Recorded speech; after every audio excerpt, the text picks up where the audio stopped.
Control ரூமிலே நாங்கள் சென்னை மாநகராட்சியினுடைய ஆணையர், காஞ்சிபுரம், திருவள்ளூர், ராணிப்பேட்டை, செங்கல்பட்டு ஆகிய ஆட்சித்தலைவர்களோடு தொடர்பு கொண்டு அங்கு இருக்கக்கூடிய நிலவரங்களை எல்லாம் கேட்டு தெரிந்து கொண்டோம்.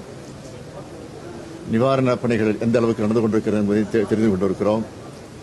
கேம்ப் எல்லாம் ஆங்காங்கே அமைக்கப்பட்டு மக்களும் ஓரளவுக்கு தங்க வைக்கப்பட்டிருக்கிறார்கள். உணவும் வழங்கப்பட்டுக் கொண்டிருக்கிறது.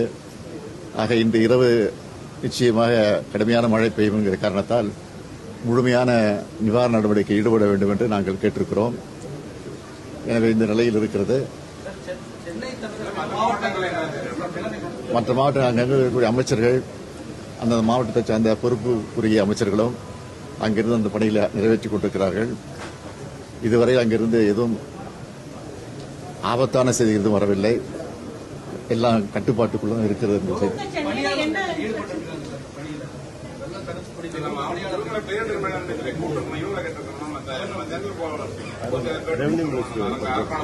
வருவாய்த்துறை அமைச்சர் நீட்டா சொல்வார்.